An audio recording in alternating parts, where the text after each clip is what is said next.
Untuk Bapak Ibu semuanya, dipersilakan untuk kembali ke tempat masing-masing, ke tempat duduknya masing-masing. Karena sarasehan untuk sesi yang kedua akan segera kita mulai.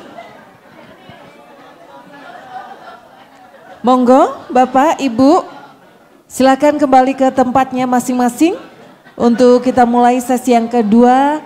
Sarasehan dari Koperasi ke-77 tahun 2024 yang akan dipandu moderator Pak Nugroho dan narasumber Bapak Nanang dari Dinas Koperasi dan UKM Provinsi Jawa Timur. Silakan Pak Nuk. Bapak-bapak dan ibu-ibu,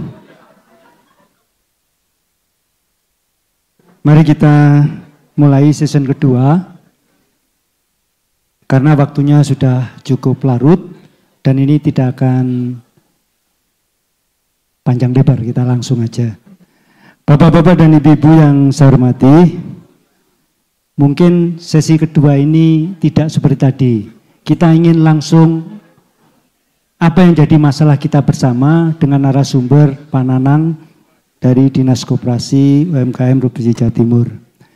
Bapak-bapak dan ibu-ibu yang saya hormati, kalau tadi Mas Emil berbicara dari makro, saya ingin menyampaikan satu butir aja di tengah hamparan butir di laut. Nah, yang berkaitan dengan yang hari ini menjadi permasalahan di Jawa Timur Pak Nanang, yaitu yang berkaitan dengan usaha simpan pinjam. Kita tahu bahwa usaha simpan pinjam itu akan bermuara bagaimana orang-orang kecil itu bisa mendapatkan modal untuk berusaha melalui kebersamaan lewat koperasi dengan usaha simpan pinjamnya. Nah, ternyata Permenkop 8 ini ketika diterbitkan, ketika akan dilaksanakan banyak mengundang, membuat kegelisahan teman-teman di Jawa Timur. Ada satu hal yang tadi ingin sampaikan, ketika koperasi unit simpan pinjam sudah mengelola lebih dari 5 miliar, itu harus berubah menjadi KSP. Ini ada yang kena seperti Buntari dengan SPB-nya. Itu sudah kegiatan gerakan saling tolong menolong untuk saling menyediakan modal USP itu sudah 5 miliar lebih. Nah kalau ini harus jadi KSP, lalu bagaimana? Merubah organisasi dan lain, sedang itu sebetulnya tidak diperlukan. Jalan saja sebetulnya nggak masalah. Dan yang kedua Bapak-bapak dan Ibu-ibu, bahwa kita yang kecil-kecil ini pasti harus berhimpun untuk menjadi besar. Tetapi ketika kita ingin berhimpun untuk menjadi besar, kita dibatasi. Harus 500 juta kita punya seperti disampaikan Ibu Ketum. Nah bagaimana yang kecil-kecil bisa berkumpul, mengumpulkan 500 juta baru berusaha. Sedangkan koperasi itu besar bukan karena modalnya, tapi ketika dari kecil itu berkembang bersama-sama menjadi besar. Inilah permasalahan dan banyak hal yang sudah dirasakan oleh teman-teman di Jawa Timur. Rekan-rekan sekalian, karena waktunya sudah cukup larut, mari kita langsung berdiskusi permasalahan apa yang disampaikan untuk satu butir aja di laut, yaitu terkait dengan usaha simpan pinjam bersama. Untuk ini Pak Anang mungkin 5 menit saja panjang memancing apa yang sebetulnya dirasakan oleh teman-teman koperasi. Kami juga sudah banyak memberi masukan ke Dinas Koperasi, mungkin 5 menit untuk membuka diskusi ini bersama-sama. Dipersilakan, monggo Pak Anang. Assalamualaikum warahmatullahi wabarakatuh. Selamat malam yang kami hormati Bu Untari, Bapak Ibu sekalian yang masih hadir pada kesempatan hari ini. Alhamdulillah, terima kasih atas kesempatan yang diberikan kepada kami. Kami tadi langsung matur Bu Untari, saya mau diapain Bu? Gitu. Karena posisi kami ini adalah wakil Bu ya. Awak sama sikil bukan kepala gitu. Sehingga Bapak Ibu sekalian yang kami hormati, izin kami memperkenalkan diri. Saya Nanang, mungkin beberapa Bapak Ibu sudah kenal, mungkin bagi yang belum kenal sekaligus kami memperkenalkan diri. Saya benar dapat amanah di bidang kelembagaan dan pengawasan. Bapak Ibu sekalian yang kami hormati, matur nuwun Pak Nugroho. Jadi memang tema ini sebenarnya yang galau bukan hanya Bapak Ibu, kami pun juga galau. Cuma posisinya harus diposisikan yang berbeda sekali lagi. Masalah hatinya insya Allah sama, insya Allah sama. Jadi mungkin misalnya terkait dengan suara-suara sekalian, suara-suara ataupun terkait dengan regulasi-regulasi tersebut, khususnya terkait dengan peraturan Menteri nomor 8 tahun 2023 tersebut. Kami ada catatan memang mungkin kita gerak cepat saja. Mungkin sebelum masuk itu, mungkin gambaran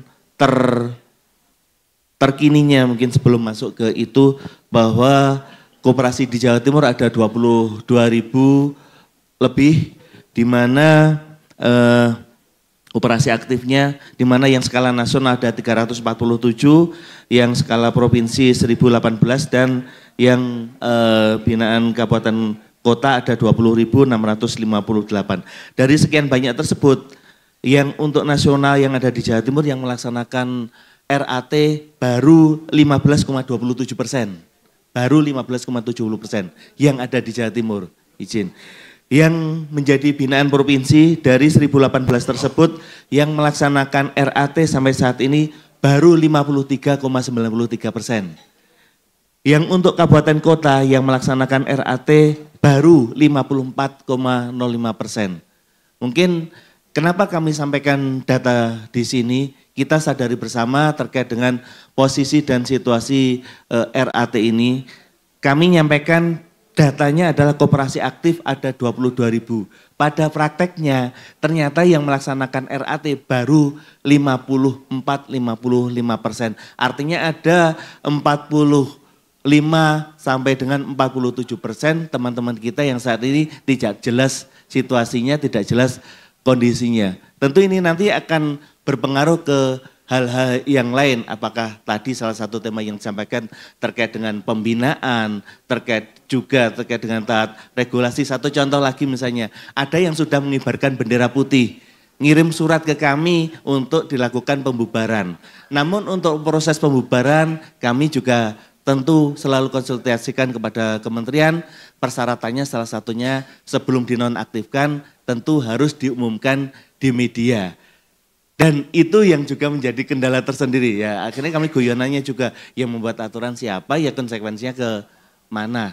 Itu menjadi salah satu gambaran juga bahwa dinamikanya insya Allah kita juga tidak diam diri saja. Kita juga menyampaikan, cuma Bapak Ibu harus menyampaikan perannya sebagai gerakan, sebagai organisasi. Melalui gerakannya kami juga menyampaikan aspirasi-aspirasi tersebut dalam forum-forum, baik itu ketika ketemu kementerian, baik formal maupun non formal, yang hasilnya tentu juga belum tentu akan ada respon dan sebagainya. Tapi insya Allah kita juga selalu menyampaikan apa yang menjadi keluhan, apa yang menjadi permasalahan, apa yang menjadi kendala di teman-teman koperasi. Karena kami juga menyampaikan yang memiliki, yang berhadapan langsung dengan koperasi tentu kita, yaitu dinas yang di kabupaten kota maupun di provinsi. Mungkin teman-teman di kementerian secara berkala memang ketemu. Tapi yang setiap hari diteleponi minimal sama teman-teman itu adalah kita. Maka tentu kita tidak mungkin, kalau bahasa Jawa kasarnya tuh bidek ya Pak. Mungkin tidak mungkin kita akan diam saja. Kita tentu tetap berupaya. Namun ketika dalam kondisi seperti itu, tentunya selama yang ada seperti itu kita melaksanakan. Kita lanjutkan. Ini kami mencoba memetakan secara bukan menyederhanakan permasalahan. Permasalahan umum pada koperasi yang pertama misalnya terkait dari sisi kelembagaan. Bagaimana validitas data, khususnya alamat. Satu contoh, izin Ibu.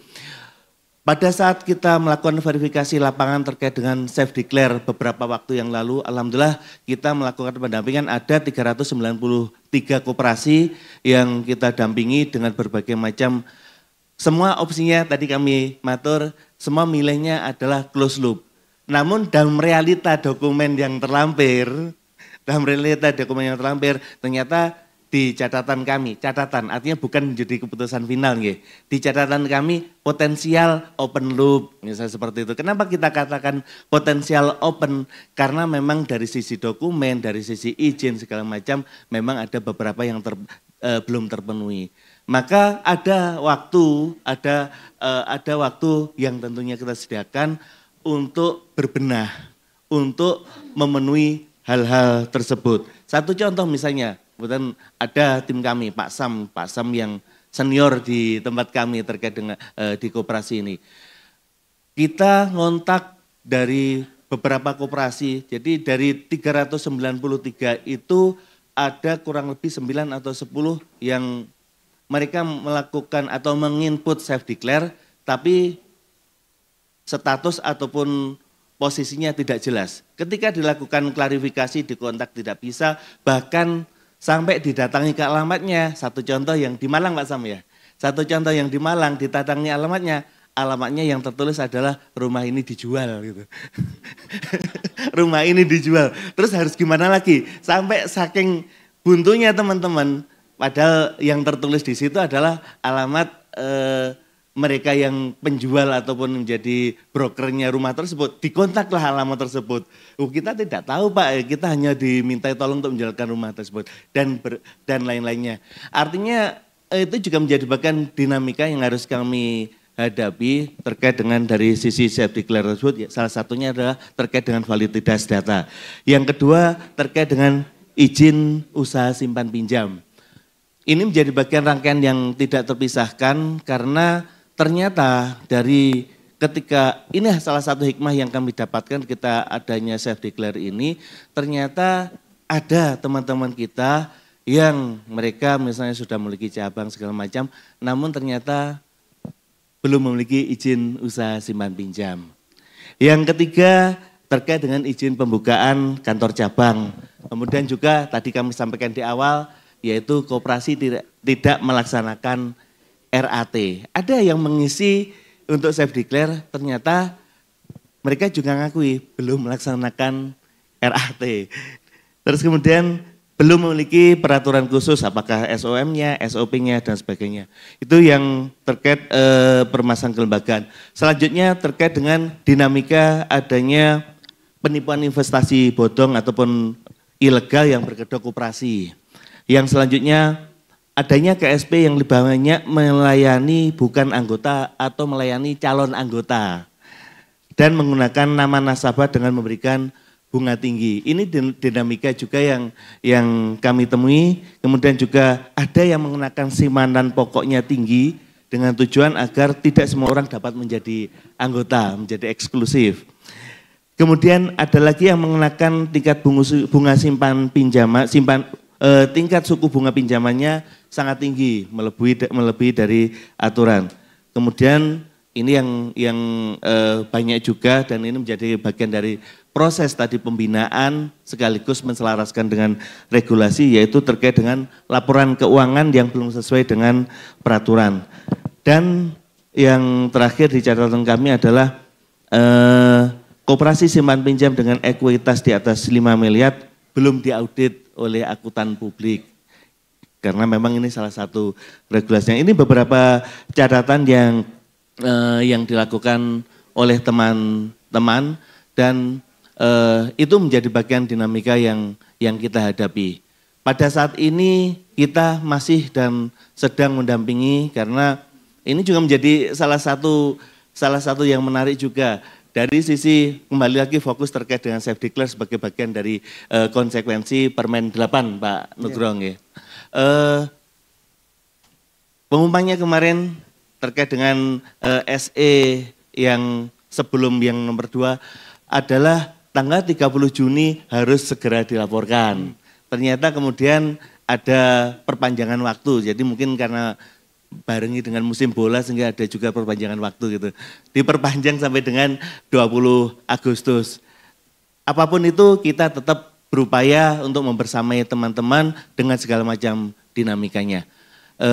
Mungkin ini dulu Pak Nugroho, mungkin sebagai gambaran, monggo nanti kita dapat melakukan diskusi, termasuk juga nanti apabila ada hal yang detail segala macam, nanti kami juga mengajak tim kami untuk lebih menguatkan. Matur nuwun, monggo. Terima kasih Pak Nanang. Dan perlu kami informasikan Pak Nanang, yang hadir ini insya Allah tidak ada yang investasi bodong, tidak ada yang tidak punya alamat jelas. Jadi semuanya justru yang hadir di sini teman-teman yang memang berjati diri tetapi galau dengan peraturan ini. Nah, itulah yang perlu kami sampaikan, dan kami ingin sampaikan bahwa di sini hadir 5 koperasi yang kemarin bukan melawan Pak Anang atau ngejak gelut Pak Anang, tapi mereka ingin mencari keadilan ke Mahkamah Konstitusi. Ada dari Kediri, ada dari Magetan, Ampel Gading, Blitar, dan juga Surabaya. Baiklah rekan-rekan, ke Mahkamah Agung, mohon maaf. Wis tuwek sebagai sekretaris pikun. Baik rekan-rekan sekalian, kita langsung aja. Melawannya bukan ke saya, Pak. Enggak. Dan mungkin panjenengan awak dan sikil, tapi perlu menerima apa yang ini, karena panjenengan harus menyampaikan. Baik rekan-rekan sekalian, monggo diskusi kita mulai. Yang akan menyampaikan dipersilakan. Dari sisi sana, Pak Dwi dari PKPRI Kabupaten Malang. Tengah? Cukup? Dari sebelah sana ada? Cukup? Ya, baiklah, monggo Pak Dwi. Beliau akan mewakili tentunya, karena suasana kebatinannya sama gitu. Monggo Pak Dwi. Terima kasih. Bismillahirrahmanirrahim. Assalamualaikum warahmatullahi wabarakatuh. Bu Ketum, Pak Ketua, dan segenap yang rawuh yang kami hormati, kami banggakan, terkhusus Pak Kepala Bidang Kelembagaan dan Pengawasan Dinas Koperasi Provinsi, Pak Nanang, yang sudah lama bergaul dengan kita. Mohon izin, sebenarnya kami hanya ingin mencari solusi. Sebagaimana yang sudah kami lakukan di kabupaten, Bapak. Di tingkat provinsi ini harapan kami juga seperti itu. Terkait dengan Permenkop nomor 8 2023 yang sudah menjadi kegundahan seluruh insan koperasi di Indonesia, ya, bukan di Jawa Timur saja. Dan langkah yang ditempuh disponsori oleh Jawa Timur, ternyata seperti itu hasilnya, maka ada 2 opsi. Supaya kita tidak gundah yang sudah kami tempuh di kabupaten, kami berkoordinasi dengan kepala dinas dan bupati.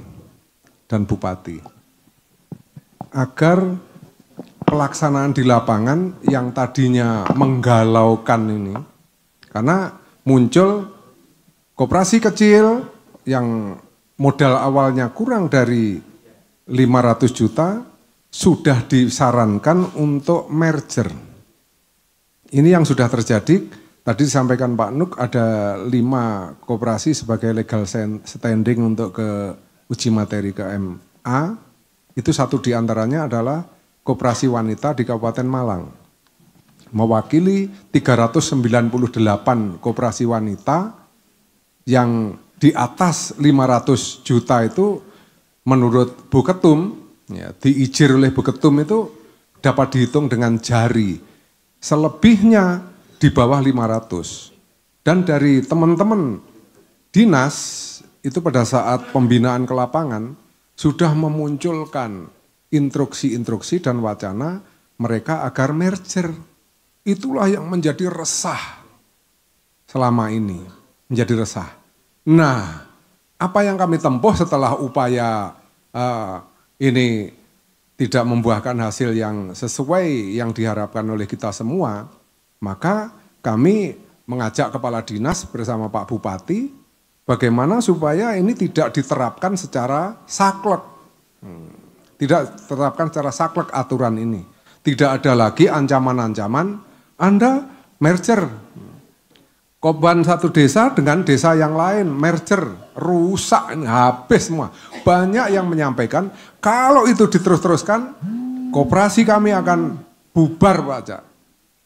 Ini non sewu, jadi yang terjadi seperti itu.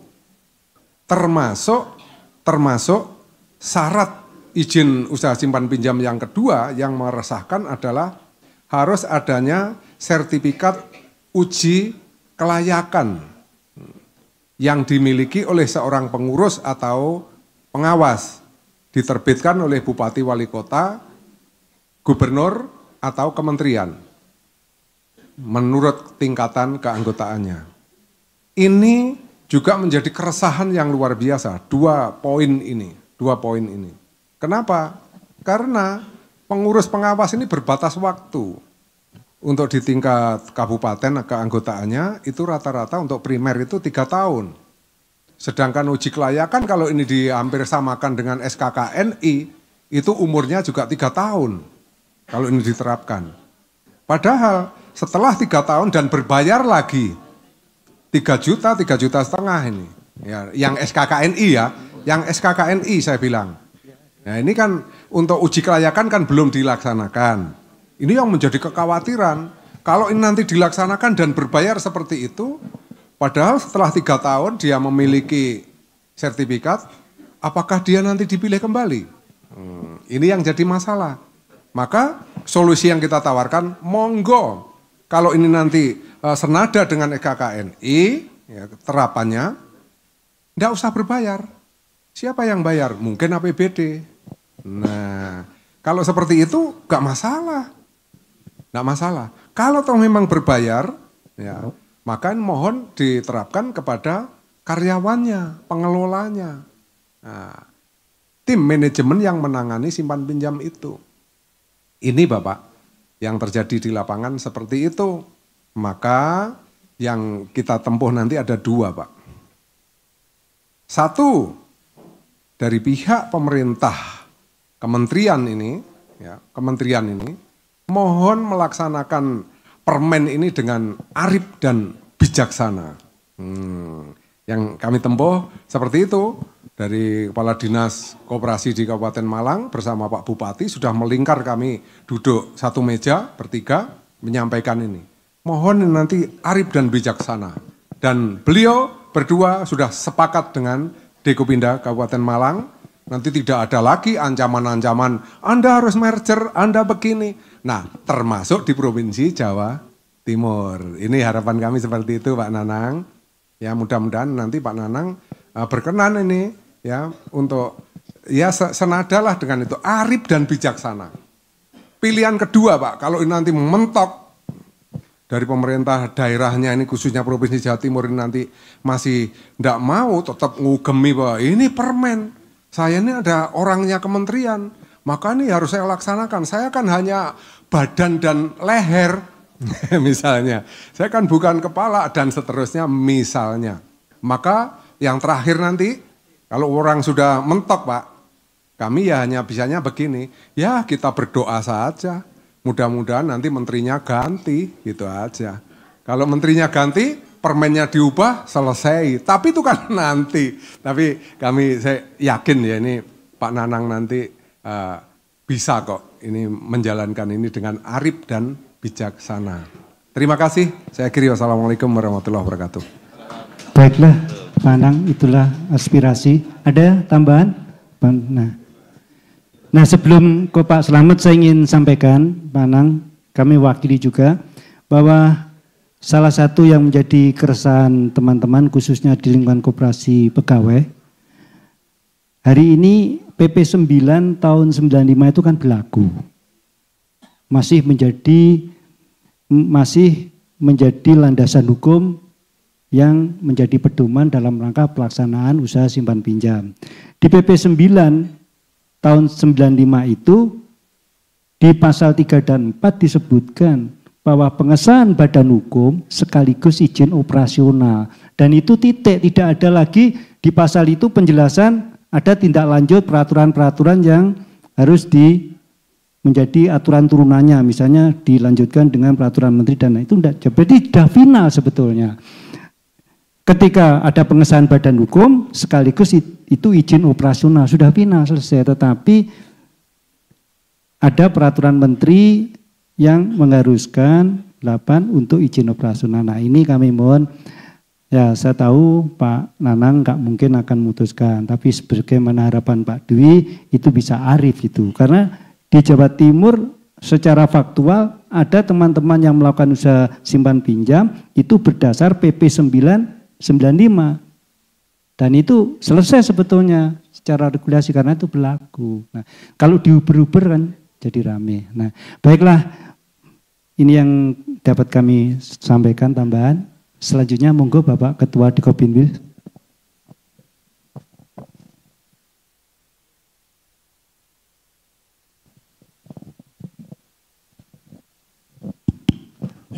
Sampun. Mohon izin Pak Nanang, kalau tadi Pak Bu Ketum menyampaikan pendapat ke Pak Emil, beliau mantan wakil gubernur dan mungkin kemungkinan jadi wakil gubernur juga ada. Sekarang dengan ketua Dikopinwilnya tanya kepada Pak Nanang. Levelnya kan di bawahnya. Ada 2 persoalan Pak yang disampaikan ke Dikopinwil. Yang pertama terjadinya menyikapi atau persepsi, beda persepsi tentang anggota luar biasa. Ini. Anggota di dalam koperasi itu ada anggota luar biasa. Bukan calon anggota loh Pak, bukan calon anggota. Di mana dinas ini dalam menyikapi anggota luar biasa itu sudah tidak ada. Sudah tidak ada. Yang ada hanya anggota. Ini juga menjadi persoalan. Contoh, Pak Nanang anggota Koperasi Pegawai Negeri Dinas Koperasi Sidoarjo. KTP ini Pasuruan. Pak Nuk PKPRI Dinas Pertanian Kediri, KTP ini Tulungagung. Lah ini tidak bisa diterima Pak. Harus di PAD ini badan hukumnya. Karena anggotanya adalah masih ada anggota yang luar kedudukan hukumnya di kabupaten yang ditempati itu. Lintas kabupaten. Dan sulit untuk dilakukan PAD. Persoalan di KPRI sudah ada jenjang. Di tingkat kabupaten kota ada PKPRI, di tingkat provinsi sudah ada GKPRI. Kalau sepahaman saya bahwa anggota luar biasa itu tetap ada karena di dalam Undang-Undang 2592 sangat jelas. Anggota luar biasa adalah hanya kehilangan hak konstitusi. Tidak boleh menjadi pengurus dan pengawas dan tidak boleh memilih pengurus dan pengawas. Adapun hak dan kewajiban yang lain tidak ada perbedaan. Nah ini dinas masih banyak yang mengatakan bahwa anggota luar biasa sudah tidak ada. Mohon nanti bisa dijelaskan. Kalau mungkin tafsir ini masih berbeda, nanti kita buat satu keputusan, nanti kita saling duduk bersama, adu argumen di dalam pasal per pasal ini tidak boleh menggunakan kata pokoknya. Yang pertama itu. Yang kedua tentang spin off. Dikopinwil Jatim ini sudah mendapat pengaduan beberapa koperasi. Dengan spin off ini akan menjadi persoalan besar. Koperasi konsumen atau koperasi produsen yang sudah mempunyai usaha simpan pinjam yang sudah asetnya di atas 15 miliar wajib untuk memisahkan diri dalam usahanya. Pertanyaannya, ya, berpisah ini simpanan pokoknya, ya, dan atau lain-lainnya, bagaimana cara mengaturnya? Ini keberatan. Sampai kemarin kalau nggak salah pada saat RAT Puskowan Jati, ya, di Hotel Pelangi yang dari dinas dihadiri oleh Mbak Adria, siapa itu Bu? Ya. Kesimpulan yang dibuat apa Pak dari teman-teman itu? Melawan aturan itu. Kalau saya tidak melaksanakan spin off, mau diapakan saya ini? Nah ini kan sudah, termasuk PKPRI. Udah kalau memang aturan ini membuat kita sulit dan mungkin pemerintah ngeyel, wes kita melakukan perlawanannya, karpe piayo. Lah, ini kan mulai elek ini persepsi ini. Untuk itu mohon Pak kita bijak. Mungkin termasuk mungkin dari pus-pus ini mungkin. Jadi kalau asetnya di bawah di atas 15 Pak, itu wajib dipisah itu. Pengurusnya sendiri, ya, NPWP-nya sendiri, pembagian hartanya itu loh Pak yang sulit. Ini Pak Menteri jane paham apa ndak enggak aturan. Ini sang sairan itu Pak. Nah Dekopinwil Jatim ini pusat pengaduan tapi enggak masalah. Memang fungsi kita advokasi. Kita tampung, maka malam hari ini kita buat seminar sebagai rekomendasi keputusan ini akan kita laporkan kepada Ketua Umum untuk diteruskan ke pemerintah. Kira-kira itu Pak. Dua hal ini yang menjadi galau gerakan koperasi. Satu spin off, yang kedua tentang kedudukan hukum anggota luar biasa yang mana dinas masih ada beberapa multi tafsir. Mudah-mudahan teman-teman yang lain Pak Nuk sebagai moderator bisa menjelaskan tentang regulasi yang jelas. Terima kasih. Assalamualaikum warahmatullahi wabarakatuh. Demikian Pak Nanang, ini bukan lembaga peradilan Pak, panjenengan tidak diadili, tapi panjenengan sebagai pelindung kami tentunya wisdom tadi gitu. Jadi ini bukan pengadilan Pak, nggak ada vonis nanti kan itu. Monggo Pak Nanang. Nggih, matur nuwun. Nanti Pak Samsul nyuntulun juga untuk bisa dibantu dikuatkan. Yang pertama saya mungkin menjawab yang terkait UKK tadi Pak, uji kelayakan dan kepatutan. Dapat kami sampaikan di sini, mungkin bisa Bapak bisa nanyakan langsung di sini salah satu yang sudah melaksanakan UKK Pak Ucok ya, Pak Ucok. Berbayar apa enggak Pak?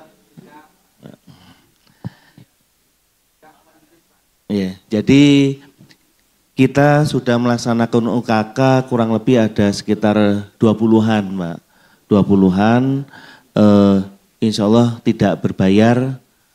Makanya kemudian kami minta nanti kalau dilaksanakan di koperasi nanti dikira ada muatan-muatan, maka silahkan datang ke kantor, jadwalnya monggo menyesuaikan ketika memang sudah panjenengan siap segala macam. Tapi pada prinsipnya kita melaksanakan UKK baik yang berdasarkan Permen 9 tahun 2020 maupun terkait dengan konsekuensi dari terkait dengan izin itu kita laksanakan karena menjadi bagian dari melaksanakan mandat dan gratis. Tidak ada konsekuensi apa-apa. Keluarannya pun karena kita melaksanakan, keluarannya yang pertama kalau berdasarkan dari Permen 9 tahun 2020 itu adalah keluarannya rekomendasi atau tidak direkomendasikan. Kalau yang satunya itu adalah lulus dan tidak lulus. Itu Pak.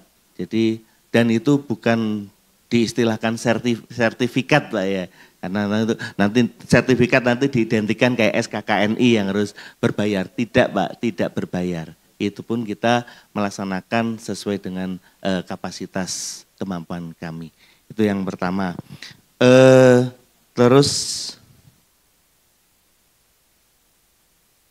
yang pertanyaan satunya tadi apa? Kelewatan. Oh, nggih. Yang merger nanti Pak Sam ya, yang tolong untuk dibantu terkait dengan prosedur merger. Merger koperasi yang bagian dari konsekuensi untuk yang di kabupaten kota karena tidak mencapai 500 itu Pak nggih. Nggih. Itu. Terus selanjutnya nggih.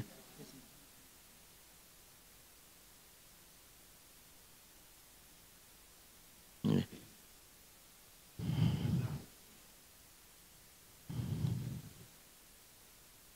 Oh iya, terkait anggota luar biasa. Terkait dengan anggota luar biasa sebenarnya kita dalam diskusi-diskusi kami di internal pun sebenarnya sudah sepakat memang dimungkinkan adanya anggota luar biasa, nggih Pak Sam ya. Sudah kita sampaikan di teman-teman, salah satunya tentu dengan adanya batasan-batasan tersebut. Mungkin Pak Sam dapat mau katakan atau sini tuh Pak? Monggo sini. Jujur aja yang lebih hafal aturan-aturan mulai yang lama beliau. Daripada saya salah menyampaikan nanti malah jadi belusuk nih. Saya lebih baik minta tolong kepada Pak Sam yang memang selaku pengawas koperasi. Monggo Pak Sam. Baik, terima kasih Pak Nanang, Pak Nuk, Bunda Hari, Pak Slamet dan teman-teman yang lain. Tadi saya menangkap terkait dengan tadi yang disampaikan, pertama mungkin disampaikan oleh Pak Dwi, jadi beda UKK dengan kompetensi. Ya, jelas dan SKKNI itu jelas itu. Jadi mohon maaf kami juga sampaikan lagi bahwa teman-teman di gerakan ini salah persepsi. Dan sayangnya kadangkala teman-teman dari dinas koperasi yang di bawah kabupaten kota itu menyampaikan yang keliru ke gerakan.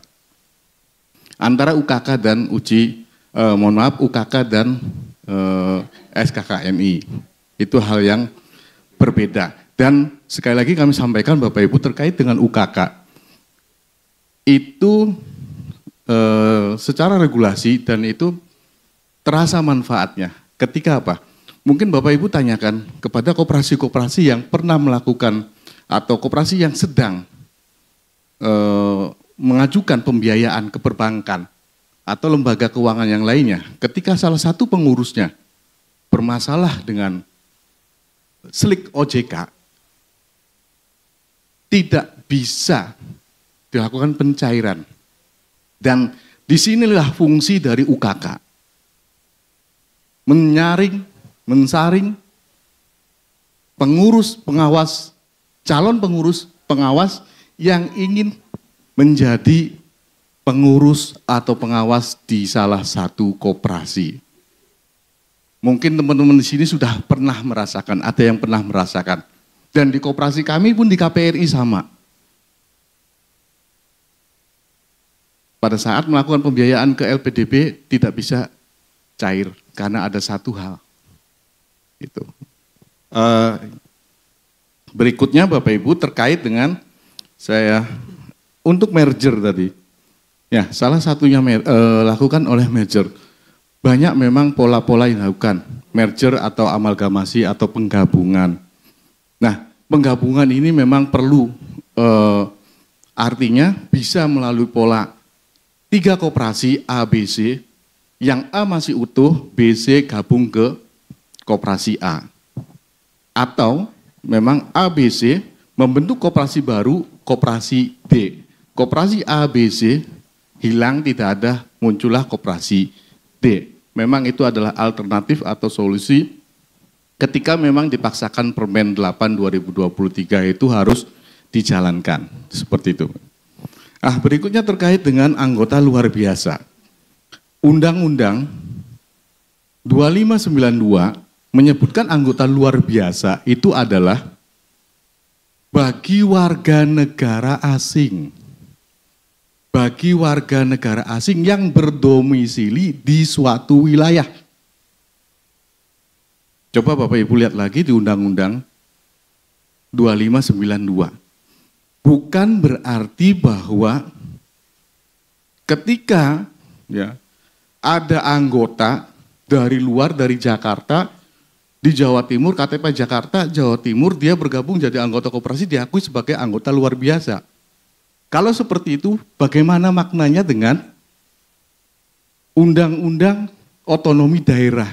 Di situ yang membagi kewilayahan, khusus di poin Q, di lampiran Q, terkait dengan pembagian wilayah keanggotaan, ada koperasi kabupaten kota, lintas kabupaten kota, dan provinsi berdasarkan wilayah keanggotaannya. Nah, kalau hal seperti itu berlaku, tidak berlaku lagi undang-undang itu. Karena di situ jelas dibagi.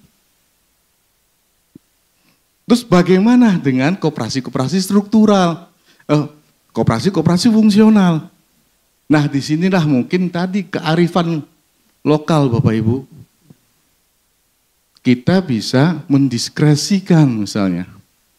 Apa? Berdasarkan surat keterangan. Mereka bisa bergabung di koperasi surat keterangan bahwa mereka bekerja di satu wilayah ini. Bekerja di perusahaan. Kami juga tidak mungkin lah. Kalau pegawai negeri misalnya mau bergabung menjadi anggota. Sementara KTP kami itu KTP Jakarta. Kami ditempatkan di Surabaya. Masa koperasinya harus pindah badan hukum ketika anggotanya ini, ketika mereka yang karyawan atau pegawai mutasi dari Jakarta ke Surabaya ini ingin bergabung menjadi anggota koperasi. Mungkin yang tidak bisa adalah mereka tidak bisa menjadi salah satu pengurus atau pengawas. Karena kalau jadi pengurus atau pengawas berarti secara otomatis notaris akan memprosesnya dan koperasinya menjadi berpindah alih bina. Seperti itu Ibu. Berikutnya terkait dengan izin. Betul Pak Nuk bahwa PP 995 itu memang badan hukum. Ketika keluar badan hukum otomatis itu sebagai izin operasional. Tapi perlu kita ingat juga kembali lagi di Undang-Undang Otonomi Daerah. Nah di situ ada terkait dengan pembagian untuk perizinan juga, termasuk di dalamnya pengawasan dan perizinan. Diserahkan ke daerah masing-masing. Berikutnya keluarlah PP terkait dengan perizinan berusaha untuk pengurusan izin. Nah, maka memang wajib sifatnya koperasi mengurus legalitas atau perizinannya untuk izin usaha simpan pinjam. Saya pikir terkait dengan PP 995 dan yang lainnya juga sudah sering kita diskusikan dengan teman-teman dari kementerian dan jawaban kami pun sama dengan mereka bahwa memang di PP 995 itu sudah badan hukum juga sekaligus izin operasional seperti itu. Yang lainnya terkait dengan spin-off. Ini yang makhluk paling keren ini. Jadi untuk spin-off Ibu, memang kami ya sebenarnya spin-off itu bukan Permen 8 2023. Tapi di dalam Permenkop nomor yang awal nomor 15 tahun 2015 terus diperbaiki dengan nomor 2 tahun 2017 terkait dengan kegiatan usaha simpan pinjam, itu bahwa dinyatakan ketika koperasi ya sudah menjalankan kegiatan usaha simpan pinjam, ada kegiatan usaha simpan pinjamnya dan kegiatan usaha simpan pinjamnya itu sudah besar, maka harus memisahkan diri. Itu yang pertama. Yang kedua, untuk koperasi-koperasi yang KSB, ya, KSU, yang koperasi serba usaha, tapi dalam aktivitas atau kegiatan usahanya single, usaha adalah simpan pinjam, maka harus merubah badan hukumnya, jenis usahanya menjadi KSB. Nah, diangkat lagi lah di Permen 8 2023 bahwa koperasi di pasal-pasal terakhir bahwa koperasi ketika kegiatan USP-nya sudah 50% dari asetnya atau 15 miliar itu harus memisahkan diri atau bahasa kerennya spin off. Nah ini memang regulasinya berbunyi seperti itu Bapak Ibu. Nah permasalahan-permasalahan yang lainnya memang kita akui kementerian pun belum mengeluarkan juknis terkait dengan bagaimana spin off ini dilakukan. Cuma kami memang berdiskusi dengan teman-teman dari pajak, teman-teman dari yang lainnya, bagaimana proses spin off ini dilakukan. Dan proses spin off yang dilakukan oleh koperasi itu tidak sama dengan proses spin off yang dilakukan oleh di perusahaan. Nah, proses spin off yang dilakukan oleh koperasi tadi, bagaimana dengan simpanan pokoknya? Nah, ini semua memang diatur oleh koperasinya. Jadi langkah-langkah yang dilakukan ketika memang koperasi memutuskan melakukan spin off, yang pertama yang dilakukan adalah kita melakukan rapat anggota.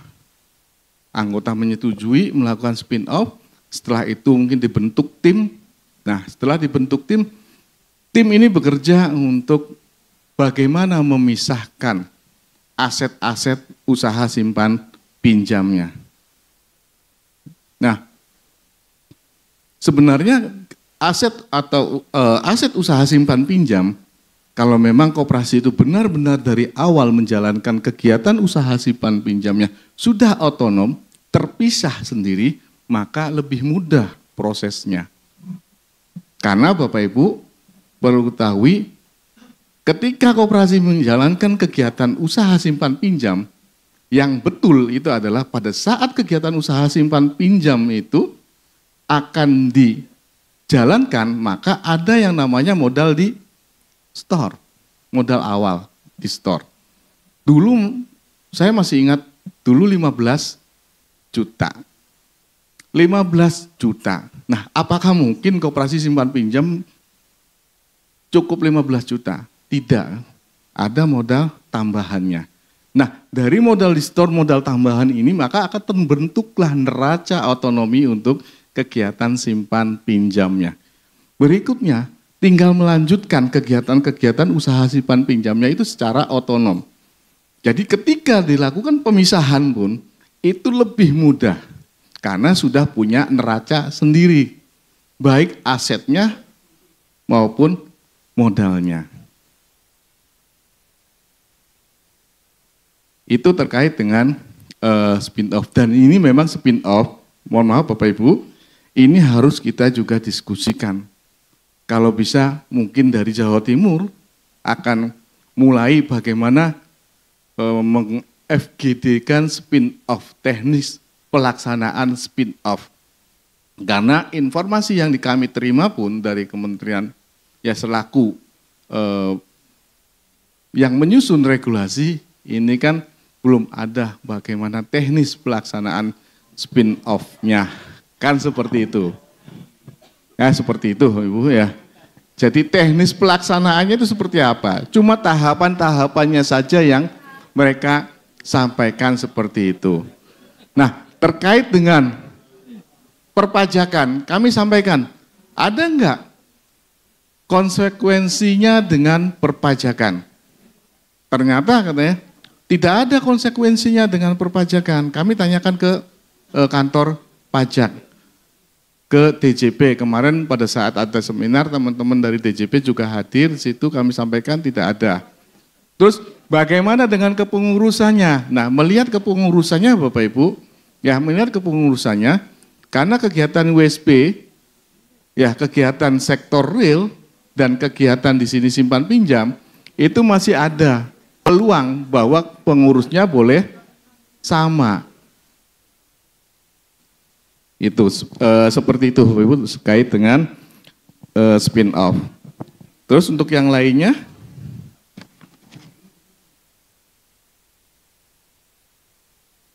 ya. Nah berikutnya Ibu mungkin sedikit lagi spin-off. Nanti setelah kami diskusikan juga bagaimana spin-off itu. Nah pada saat kalau misalnya melakukan spin-off, maka koperasi induk itu juga akan melakukan perubahan anggaran dasar. Koperasi yang baru, ini koperasi simpan pinjam, itu akan membentuk koperasi baru dan nanti koperasi baru di dalam akta pendiriannya itu ada pelimpahan aset dari koperasi induk. Pelimpahan aset sebesar berapa? Sebesar modalnya nanti. Gitu. Oke. Mungkin itu dari saya, barangkali saya kembalikan ke moderator, barangkali ada yang mau tanyakan atau diskusikan lagi, monggo silahkan. Baik Bapak-Bapak dan Ibu-Ibu, jadi itulah penjelasan yang kita terima. Jadi petunjuk teknisnya belum ada. Jadi kalau petunjuk teknisnya belum ada, kita kan boleh tetap jalan aja toh Pak. Tidak harus memisahkan seperti Buntari hari sini teknisnya juga tidak ada. Kalau dilaksanakan ya bingung juga Buntari kan begitu. Nah ini. Monggo Bapak ada tambahan dari Pak Dwi dan Pak Slamet. Monggo siapa dulu Pak Slamet monggo Pak. Sebagaimana sampaikan Pak Samsul tentang anggota luar biasa hanya berlaku orang asing. Coba nanti Pak Nuk dibuka di Undang-Undang 2592. Kalau yang saya pahami adalah anggota luar biasa adalah anggota yang tidak bisa memenuhi persyaratan tertentu. Bukan tidak ada kata hanya asing. Coba nanti kita uji di Undang-Undang 2592. Tapi nanti diskusi pada khusus saja, kita tidak usah banyak orang ini ya. Satu ini. Yang kedua, tentang spin off Pak. Tadi Pak Samsul menyampaikan, terpisahnya satu aset usaha dari KSU menjadi KSP tidak ada hubungannya dengan pajak. Logikanya badan hukum berubah loh Pak. Badan hukum terpisah kok pajaknya tidak ada hubungannya. Pasti itu tidak masuk akal. Karena syarat untuk lahirnya badan hukum ini harus muncul namanya NPWP. Ini logika saja. Pertama, yang kedua ini Pak, ini. Yang ketiga, ngapunten Pak, apa sudah ada contoh spin out di Jatim ini? Kalau sudah ada, saya tak studi banding. Ngaten. Nah, ini. Terus kalau kesimpulan Bu Ketum dan Pak Ketua Karep dari Bojonegoro, Allah Pak Ketua ngapa mikir ini, noreken saja ini lah. Ini kan lebih parah ini beliau ini. Lah inilah, ini kan parah ini. Ini tadi saya bisik-bisik, ngapain sampean bahas ini? Noreken saja, ditutup gimana? Digeruduk jangan nih Pak. Ini kan ya, ini kan sudah, ini harus kita diskusikan. Nah Dekopin ini yang susah yang menjadi pusat pengaduan Pak Samsul. Matur nuwun nggih. Mungkin Pak Dwi akan menambah. Monggo Pak Dwi.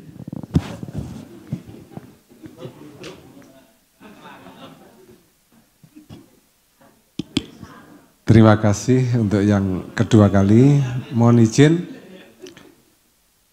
terkait apa yang sudah terbahas ini, ternyata ada 2 poin Pak. Untuk koperasi yang kecil, koperasi gurem, ini resah dengan bahasa-bahasa pembinaan dari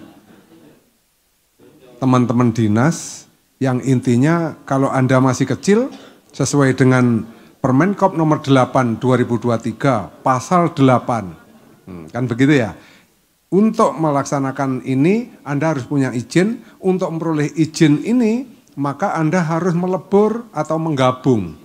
Kan tadi yang disampaikan oleh Mas Samsul kan bahasa bahwa koperasi bisa melebur, bisa amalgamasi, menggabung atau merger dan seterusnya.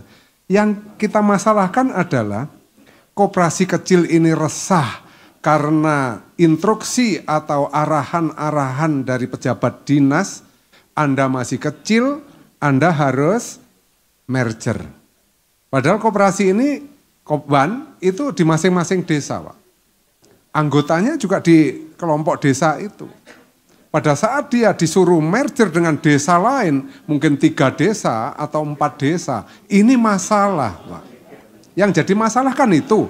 Maka banyak kata-kata daripada disuruh seperti itu, lawang mencari anggota yang bagus saja sulitnya bukan main. Dari angka 25 juta awal hibah dari Pak Dekarwo saat itu ya, provinsi, itu mencapai angka 150 ini sulitnya, waduh, enggak karu-karuan. Kalau nanti direcokin lagi untuk merger, lebih baik dia selesai sampai di situ, buyar. Ini mohon izin itu Mas Samsul, ya. Nanti permasalahannya di situ, bukan masalah pengertian ya. Ini tadi mohon izin. Jadi yang kami harapkan itu adalah kearifan menghadapi masalah ini gitu loh. Jadi jangan sampai ada teman-teman dari pejabat ini menginstruksikan Anda harus merger sesuai dengan Permenkop nomor 8 23 ini untuk memperoleh izin ini harus seperti ini. Ini Bapak. Yang kedua, jadi masalah kita ada 2 ya. Yang koperasi kecil ini ditakut-takuti dengan harus merger. Yang koperasi besar spin off. Kan begitu. Jadi ini yang kecil disuruh mati, yang besar enggak boleh besar. Ini nuwun sewu ya, ini pemahaman. Kan kita diskusi ya ini. Kan tidak apa-apa kita berpendapat. Jadi harapan kami sebenarnya satu aja ini. Arif dan bijaksana.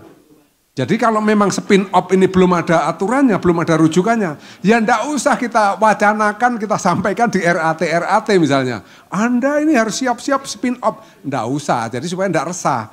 Mohon izin Bapak.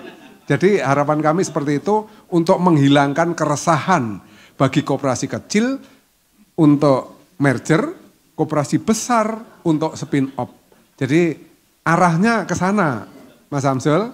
Harapan kami tidak ada lagi nanti bahasa-bahasa dari pejabat kita yang menghadiri pembinaan di RAT atau rapat lainnya, bahasa untuk itu. Terima kasih, Pak. Monggo, Mas Samsul. Baik, terima kasih. Terkait dengan anggota luar biasa, memang betul Pak. Di situ belum memenuhi syarat. Coba lihat di pasal penjelas. Pasal penjelasannya di situ adalah warga negara asing, kan gitu.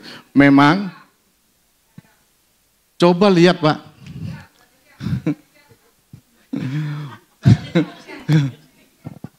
Ya, ya. Oke, ya. Masa saya lihat ya. Berikutnya Pak, di pasal di mana? Kalau dikaitkan tadi saya undang-undang ya otonomi daerah, sama itu kan undang-undang, ya sudah membagi wilayah keanggotaan itu berdasarkan apa?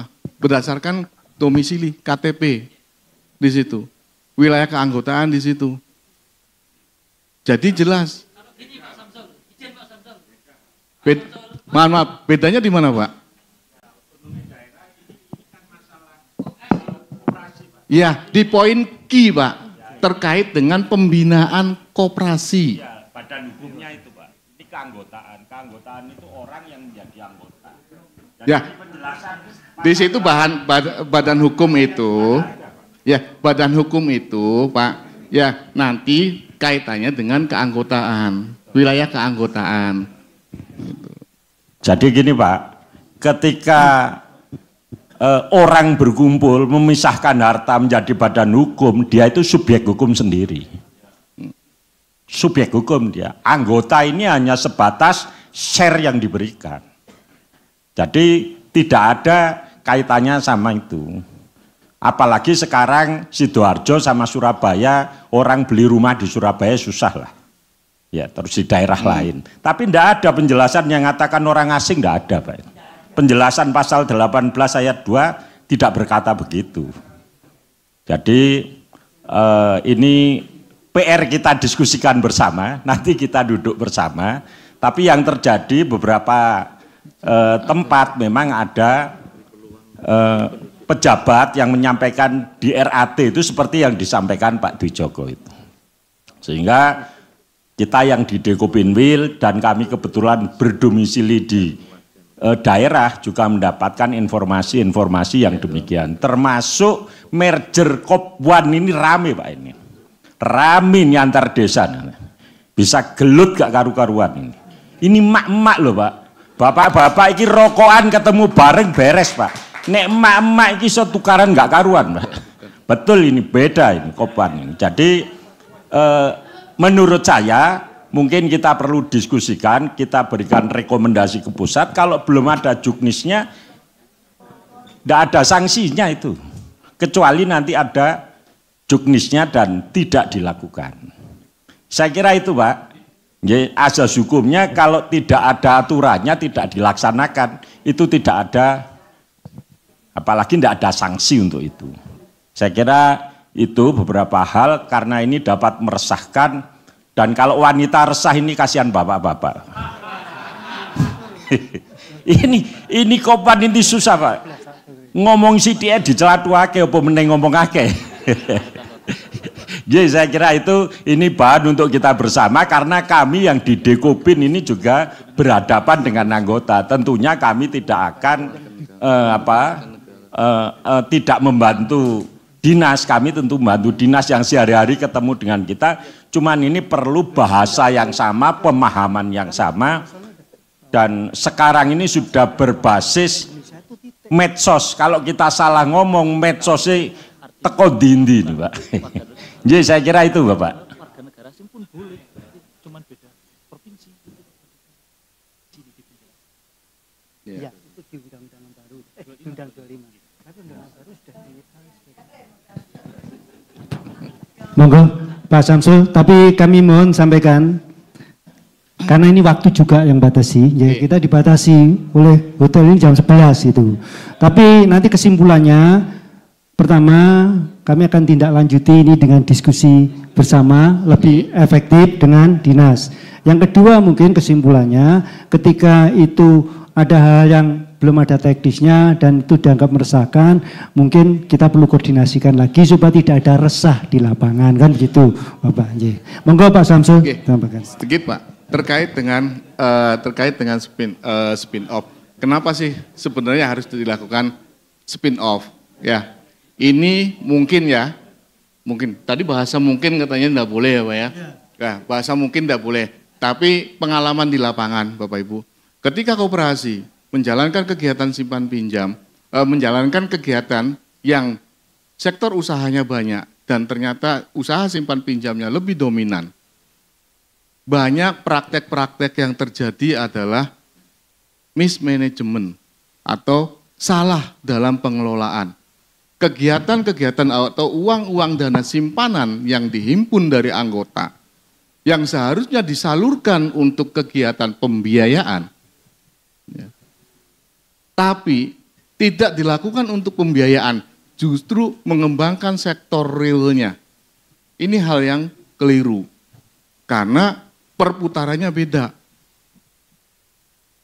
Perputarannya beda terkait dengan kegiatan simpan pinjam dan kegiatan sektor real. Sehingga yang terjadi adalah banyak koperasi yang melakukan hal seperti ini terjadi ras. Contohnya Bapak Ibu sudah mungkin tahu KUD yang ada di Banyuwangi. Itu seperti itu. Dan juga koperasi-koperasi yang lainnya yang sejenis seperti ini. Terus berikutnya terkait dengan koperasi-koperasi yang kecil Pak. Kadangkala Pak, ya itu memang ranah binaan kabupaten kota yang banyakkan Pak yang kecil. Yang besar kami Pak yang di provinsi Pak. Ngakunya kecil Pak, tapi ternyata besar. Nah ini yang kami juga sulit melakukan hal ini dan ternyata terbaca di laporan keuangannya atau terbaca ketika terjadi kasus atau masalah. Di laporan LPJ, RAT misalnya.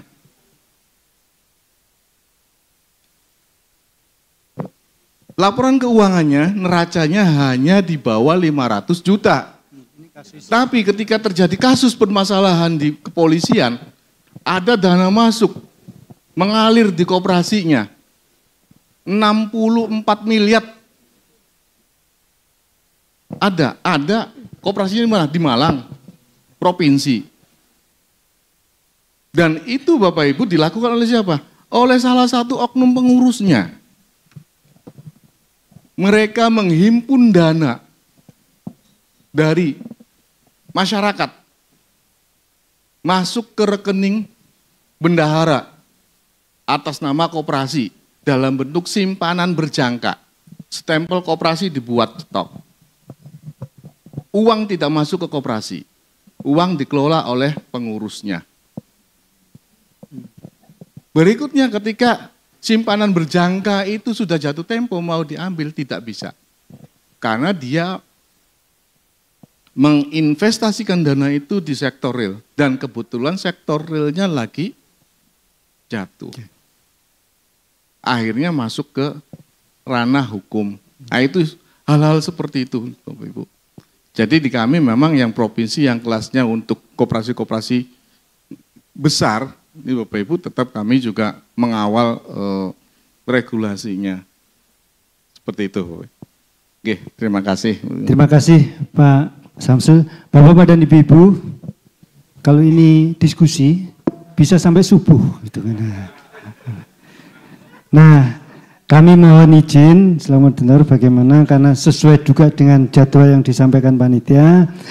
Ada hal yang akan kita simpulkan bersama, yaitu hal-hal yang tadi terungkap itu akan menjadi bahan diskusi lebih lanjut. Karena Pak Slamet selaku pimpinan Dekopinwil ini banyak menerima rekomendasi dari teman-teman untuk tetap memperjuangkan. Ya, tapi ini akan kita diskusikan tidak pada malam hari ini. Yang kedua Pak Samsul, bahwa hal yang disampaikan itu memang hal yang kasuistis. Karena tidak terjadi pada teman-teman di sini. Itu kasuistis yang itu. Nah kami mohon pendekatannya juga kasuistis. Seperti di Bu Untari nggak mungkin itu terjadi, di Pak Slamet itu kasuistis. Jadi hal yang kasuistis nanti dalam dalam diskusi berikutnya Pak Bambang itu akan kita pisahkan. Jadi kita juga akan membantu dinas mana koperasi sing nggak bener, mana yang bener. Tapi kalau itu dikebiau ya yang bener-bener ini seperti yang disampaikan oleh Pak Dwi tadi. Baiklah Bapak-bapak dan Ibu-ibu, kami mohon izin karena waktu juga lah yang harus memisahkan hari ini. Besok kita pagi harus mulai gebiar. Kalau hari ini nanti teman apa? Sekali disampaikan besok teknisnya bagaimana jam berapa Pak? Nah, kami ingin sampaikan bahwa besok kita akan sesuai jadwal kita akan mulai mempersiapkan diri untuk gebiar itu jam 7:30. 7:30 teman-teman yang ada di sini sekaligus akan jadi peserta besok di gebiar, termasuk teman-teman yang sekarang hadir yang akan menerima selaku penghargaan. Menerima penghargaan baik untuk penegak jati diri, pembina andalan dan lain-lain. Jadi sekali lagi Ibu Ketua Umum, Bapak Slamet, kami mohon bukan saya membatasi, tapi moderator punya kewenangan untuk hari ini selesai atau enggak gitu. Diteruskan sampai subuh juga bisa, tapi kami mohon izin untuk kita akhiri hari ini. Kesimpulannya ya akan ada diskusi khusus. Yang kedua, hal yang sifatnya belum ada teknisnya itu jangan kereng-kereng gitu lah gitu kasarannya. Jangan kereng-kereng gitu. Nanti Bu Untari ini bisa dikeruyuk teman-temannya gitu, jangan kereng-kereng gitu. Terus yang berkaitan dengan anggota luar biasa tadi, kebetulan kami dengan beberapa tim kajian yang diangkat Pak Slamet ketika kita bicara dengan kementerian, justru di RUU yang baru itu disebutkan anggota koperasi adalah warga negara Indonesia, tidak boleh yang luar. Itu Pak, RUU yang sekarang belum disahkan. Jadi itu kan pemikirannya sama dari kementerian. Ini juga dari kementerian, kok sekarang membuat ini kan jadi rame. Tapi baiklah kita diskusikan nanti. Kita tidak mungkin mengadili Pak Samsul sama Pak Nanang karena ini bukan ruang pengadilan hari itu. Ya, baik, terima kasih. Ada kurang lebihnya saya selaku moderator karena suasananya sudah malam. Kami mohon maaf. Kalau ada galah jangan dipakai mengambil buah mana lagi. Kalau ada kata salah jangan dimasukkan dalam hati. Kita akan teruskan dari kesimpulan tadi untuk berikutnya. Terima kasih. Saya akhiri. Assalamualaikum warahmatullahi wabarakatuh. Kita tepuk tangan untuk dua narasumber ini. Pak Nanang dan Pak. Baik, terima kasih.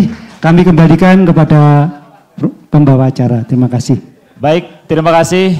Bapak Ibu sekalian, terima kasih kepada dua narasumber kita, Bapak Nanang Abu Hamid dari Dinas Koperasi dan UKM, juga kepada Pak Samsul. Terima kasih Bapak. Terima kasih kepada Pak Nugroho, terima kasih kepada Bapak sekalian atas semua atensinya, perhatiannya. Mudah-mudahan ini menjadi langkah-langkah baru untuk menjemput Koperasi Maju Indonesia Emas.